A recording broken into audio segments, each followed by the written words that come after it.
دوستو یہ جو مجالس قائم کی جاتی ہیں، جیسے آپ نے یہ پوری مجلس سنی، بہت ہی خوبصورت، اس کا بنیادی مقصد یہ ہے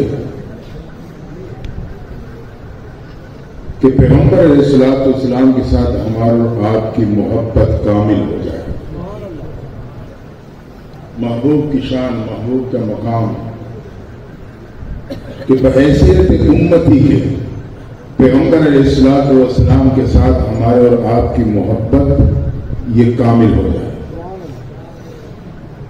کیسے ہوگی؟ کہ ہمیں اور آپ کو یہ یقین حاصل ہو، جو میرے محبوب نے فرمایا ہے، جو میرے محبوب نے کیا ہے، وہ سچ ہے اور حق ہے، اور میری عزت اور کامیابی اسی میں۔ یہ ان پروگراموں کا بنیادی مقصد ہوتا ہے کہ اپنے نبی سے تعلق مضبوط ہو جائے، محبت کامل ہو جائے، اور اس کے اثرات یہ ہیں کہ مجھے یہ یقین حاصل ہو کہ میرے محبوب پیغمبر نے جو فرمایا، جو کیا، وہی سچ، وہی حق، میری عزت اور کامیابی اسی میں۔ ایک موقع پر پیغمبر علیہ السلام نے کچھ صحابہ سے فرمایا کہ آبادی سے باہر جا کے کھڑے ہو جانا۔ ایک خاتون تنہا تنہا سفر کرتی ہوئی آئی، اس کے بعد ایک رکا ہوگا، وہ لے کے میرے تک پہنچا دینا۔ اللہ کی شان، اس میں حضرت علی رضی اللہ تعالیٰ عنہ بھی شامل۔ آبادی سے باہر جا کے انتظار کرتے رہے۔ کچھ دیر بعد ایک خاتون ہے جو تنہا تنہا سفر کرتی ہوئی آ رہی، قریب پہنچی تو صحابہ نے روک لیا۔ بی بی جو رکا لے کے آئی ہے ہمارے حوالے کر دے۔ اس نے صاف انکار کر دیا کہ میرے پاس کوئی رکا نہیں۔ اسے یقین تھا میں نے ایسی جگہ پہ رکھا ہے کہ کسی کے ہاتھ تک نہیں پہنچے گا۔ صاف انکار کرنے کے بعد صحابہ نے اس کے پاس جو بظاہر تھوڑا سا سامان تھا اس کو چیک کیا، تلاشی لی، 1 مرتبہ 2 مرتبہ 3 مرتبہ، کوئی رکا نہ ملا۔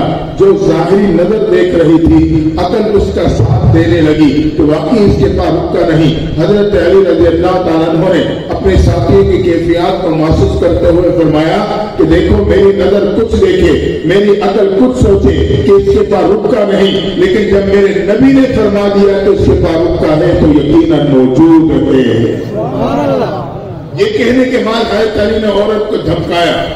علی کی دھمکی سے عورت گھبرا گئی، رکا نکال کے حضرت علی کے ہاتھوں میں آپ لے کے محبوب کی خدمت میں۔ یہ رکا وہ رکا تھا جس میں کفار کے سرداروں نے مسلمانوں کے خلاف ایک سازش تحریر کر کے اس عورت کے ذریعے سے دوسرے مقام تک پہنچانے کی کوشش کی تھی، لیکن ایک امتی کا اپنے نبی کے فرمان پر کامل یقین کا یہ نتیجہ نکلا کہ اللہ نے تمام مسلمانوں کو دشمن کے منصوبوں سے بچا لیا۔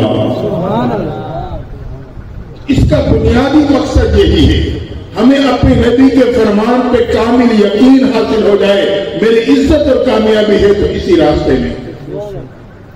وہ الگ بات ہے کہ آج ہمارے اور آپ کی حالت یہ ہے کہ خوشی اور غمی کے موقع پہ ہم نبی کا طریقہ بآسانی چھوڑ دیتے ہیں، معاشرے برادری کے طریقے کو اپنا لیتے ہیں۔ ہمارے دل میں یہ یقین نہیں آیا کہ میری عزت اور کامیابی میرے نبی کے طریقے میں۔ صحابہ کو یہ یقین حاصل تھا۔ ہجرت کے موقع پر محبوب پیغمبر واپس تشریف لائے ام ہانی کے۔ آپ نے واقعہ بیان کیا۔ ابو جہل جو پہلے سے کان لگائے پھرتا تھا، یہ بات اس تک پہنچ گئی۔ فوراً کیا ابو بکر کے دروازے پر، ابھی ابو بکر تک بات نہیں پہنچی تھی، دستک دی، ابو بکر آئے۔ ابو جہل کیسے آنا ہوا؟ ابو بکر ایک بات پوچھنے آیا ہوں، پوچھو کیا بات ہے؟ یہ بتاؤ اگر کوئی شخص یہ دعویٰ کرے میں رات کے کچھ حصے میں 7 آسمانوں سے ہوتا ہوا جنت و جہنم کو معائنہ کر کے واپس لے آ گیا ہوں، کہ آپ اس بات کا تسلیم کرتے ہو؟ ابو بکر نے جب بات سنی تو 2 جملے ارشاد فرمائے۔ پہلا جملہ یہ تھا کہ بظاہر تو ناممکن ہے، یقیناً یہ بظاہر ناممکن تھا۔ دوسرا جملہ یہ کہ میرے عقل میں تو نہیں آتا، واقعی یہ عقل میں آنے والی بات نہ تھی۔ جہاں عقل کی انتہا ہوتی ہے وہاں سے وہی کی ابتدا ہوتی ہے۔ لیکن ابو جہل یہ سب کا جواب میرے مزاج کے مطابق آ رہا ہے، جھوم کے کہنے لگا ابو بکر پھر سن، تیرے یار نے آج یہی دعویٰ کیا ہے، یہ سننا تھا۔ ابو بکر نے کہا ابو جہل اگر میرے یار کا یہ دعویٰ ہے تو یاد رکھ لینا میں بغیر کسی شک و شبہ کے اس کی تصدیق کرتا ہوں۔ یہ تھا اپنے نبی کے فرمان پہ کامل یقین. عقل تسلیم نہیں کر رہی، پتا ہے ناممکن ہے، لیکن فرمان نبی کا ہے تو میں بغیر شک و شبہ کے تصدیق کرتا ہوں. یہی وجہ تھی کہ ابو بکر کو صدیق اکبر کا لقب مل گیا.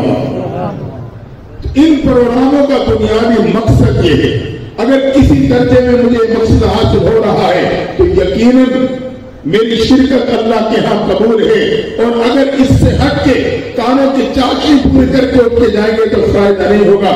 اللہ جزائے خیر دے حضرت مولانا قاری عبدالقیوم صاحب کو کہ انہوں نے محنت و مشقت کر کے، ان کے ساتھیوں نے پوری کوشش کی، ایک خوبصورت پروگرام آپ کے لیے سجایا. بس مطلب یہی ہے کہ نبی کے ساتھ میری محبت بڑھ جائے، نبی کے ساتھ میرا تعلق یقین والا تعلق بن جائے. اگر یہ تعلق مجھے اور آپ کو حاصل ہے ہو گیا، میری دنیا بھی سنور جائے گی، آخرت بھی سنور جائے گی. دعا ہے اللہ تعالی ہمیں اور آپ کو اپنے محبوب پیغمبر کے ساتھ کامل محبت اور کامل تعلق نصیب فرما دے. وآخر دعوانا ان الحمد للہ رب العالمین.